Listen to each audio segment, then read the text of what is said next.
السلام علیکم، دس از ارم سعید۔ مایوسی اور نا امیدی کے سلسلے میں جو میں نے آڈیوز ریکارڈ کرنی شروع کی ہوئی ہیں، اسی کے سلسلے میں یہ ایک صحیح حدیث ہے۔ عبداللہ بن عباس رضی اللہ تعالیٰ عنہ سے روایت ہے کہ ایک آدمی نے کہا، اے اللہ کے رسول صلی اللہ علیہ وسلم، کبائر کیا ہیں؟ آپ صلی اللہ علیہ وسلم نے فرمایا، اللہ کے ساتھ شرک کرنا، اللہ کی رحمت سے نا امید ہونا اور اللہ کی رحمت سے مایوس ہونا۔ یعنی یہ اللہ کی رحمت سے مایوس ہونا اور نا امید ہونا بھی گناہ کبیرہ میں شامل ہیں۔ اور یہ بڑی امپورٹنٹ حدیث ہے، بیکاز اللہ کے ساتھ شرک کرنے کے بارے میں تو ہم سب جانتے ہیں کہ وہ گناہ کبیرہ ہے، لیکن میرا خیال ہے کافی لوگ یہ نہیں جانتے کہ اللہ کی رحمت سے مایوس ہونا یا نا امیدی شو کرنا یہ بھی ایکچولی گناہ کبیرہ میں آتے ہیں۔ اور گناہ کبیرہ جو ہے یہ آپ کو پتہ ہے کہ بغیر توبہ کے معاف نہیں ہوتے، یہ اتنا سخت بھاری گناہ ہوتا ہے، سنسیئر توبہ اس میں چاہیے ہوتی ہے۔ اب میں ایکچولی تھوڑا حیران ہوئی تھی، بیکاز میں جب یہ ریسرچ کر رہی تھی اس سلسلے کو جاری رکھنے کے لیے، تو تب جب میں نے یہ حدیث پڑھی تو it was a but surprising for me, کیونکہ پہلے مجھے یہ اندازہ نہیں تھا کہ مایوسی اور اللہ سے نا امیدی ایکچولی گناہ کبیرہ ہے، اتنا بڑا گناہ ہے۔ لیکن جب پڑھی حدیث تو فوراً سمجھ میں آ گئی بات کہ کیوں یہ گناہ کبیرہ ہوگا، کیونکہ بیسکلی یہ بھی کفر ہے، یعنی اللہ کی ذات کو ہم ڈینائی کر رہے ہیں۔ کیونکہ انسان جب تکلیف میں ہوتا ہے یا بہت سخت پریشانی میں ہوتا ہے تو اس وقت کئی دفعہ حالات ایسے ہو جاتے ہیں کہ نجات امپاسبل لگتی ہے، بہتری کی طرف جانا بالکل امپاسبل لگتا ہے، اور اس وقت انسان کا دماغ جو ہے وہ اس کو یہ حجتیں پیش کرتا ہے کہ اب کچھ نہیں ہو سکتا، اب اتنا مشکل ہے، اب یہ اتنا برا ہو گیا ہے کہ بس اب نا امیدی اور مایوسی کے علاوہ کوئی چارہ نہیں ہے۔ تو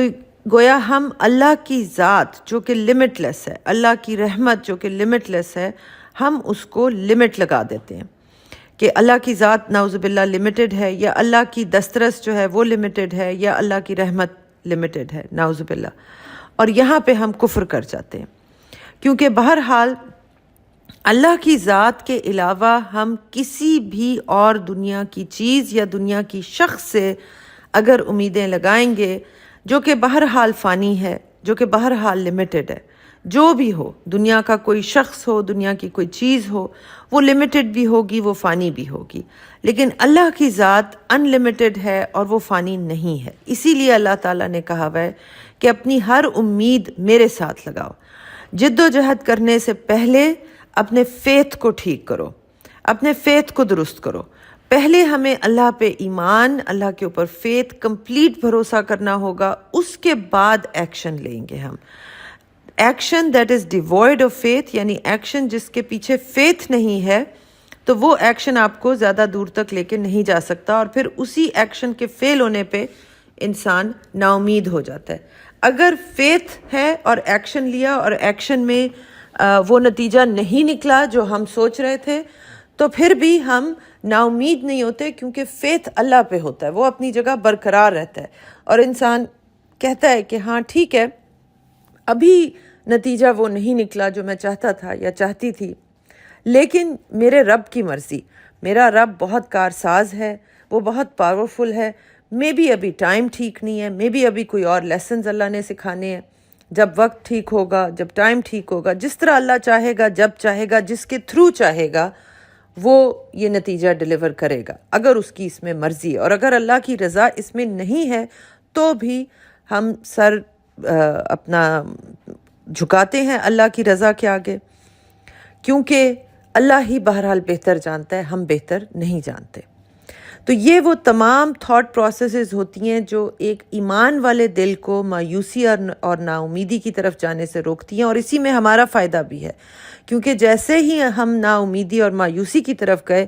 ہم نے اپنا جو کنیکشن ہے اللہ کی ذات سے وہ کاٹ ڈالا، خود ہی وہ کاٹ ڈالا، اور بلکہ شیطان کے ساتھ اب اپنا کنیکشن جوڑ لیا، جس کا ہر وقت کام یہی ہوتا ہے کہ اللہ کو اور بندے کو جدا کر دے، بندے کو اللہ کی ذات سے، اللہ کی رحمت سے جدا کر دے۔ تو گویا مایوس جو شخص ہوتا ہے اس نے شیطان کی دسترس میں آ گیا، اور اب وہ شیطان کی بات سن رہا ہے، اللہ کی بات نہیں سن رہا، اللہ کے نبی کی بات نہیں سن رہا۔ پلیز تھوڑی دیر کے لیے سوچیں،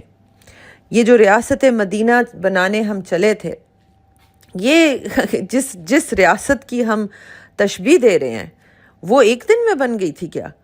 22 سال لگے، 22 سال سے بھی تھوڑے زیادہ. تو وہاں پہ مایوس کیوں نہیں ہوئے لوگ؟ اس قدر تکلیف سے گزرے. ان کے درمیان تو اللہ کے نبی موجود تھے جو کہ اگر ایک اشارہ کرتے تو فرشتے تہس نہس کرتے تھے دشمنوں کو، لیکن انہوں نے یہ نہیں کہا.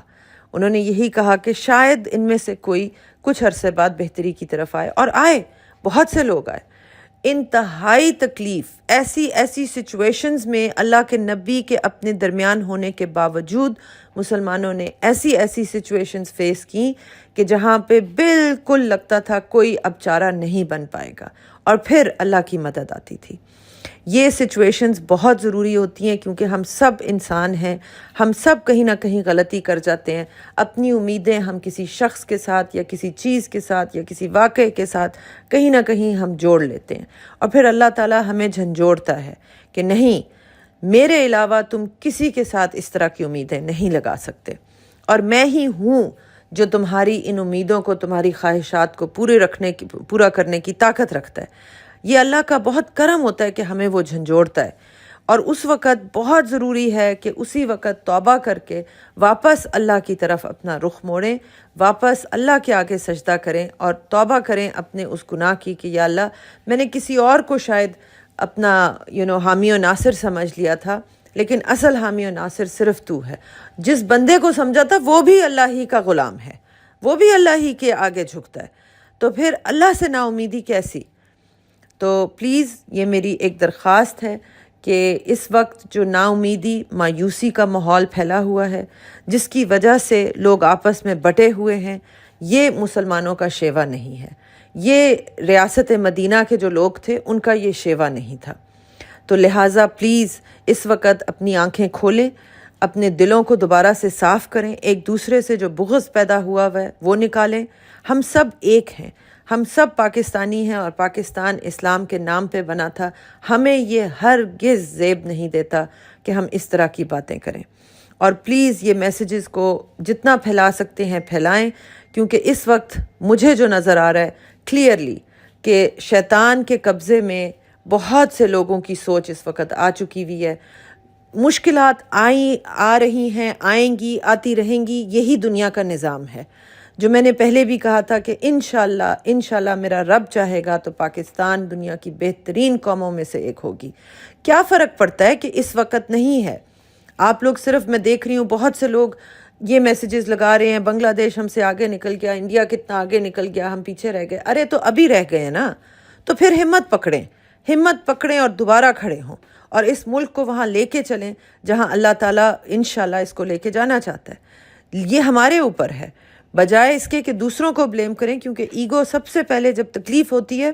تو نفس کا یہ کمال ہے کہ وہ فوراً کسی کو مورد الزام ٹھہرانے کے لیے ڈھونڈتا ہے، کوئی مجرم اس کو نظر آئے تاکہ اپنا سارا غم و غصہ اس ولن کے اوپر ڈال دیں. اور اس پروسیس میں ہم کیا بھول کر جاتے ہیں کہ ہم اپنے گریبان میں جھانک کے نہیں دیکھتے کہ کہیں مجھ سے کوئی غلطی تو نہیں ہو رہی، کہیں میں نے تو کہیں فرعونیت نہیں پھیلائی ہوئی، کہیں میں نے تو کرپشن نہیں کی ہوئی.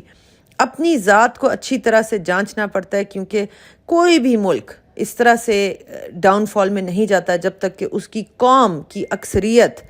اپنی راہ سے نہ ہٹ گئی ہو. ہم سب کو اس وقت اللہ کے آگے سنسیئر توبہ کرنی ہوگی، اور اس چیز کی توبہ کرنی ہوگی کہ یا اللہ، ہم تیری رحمت سے مایوس ہو گئے، ہمیں معاف کر دے، اور ہمیں دوبارہ ہمت دے کہ ہم ایک زندہ اور جاوداں قوم بن سکیں. Thank you very much for listening. Please spread this message.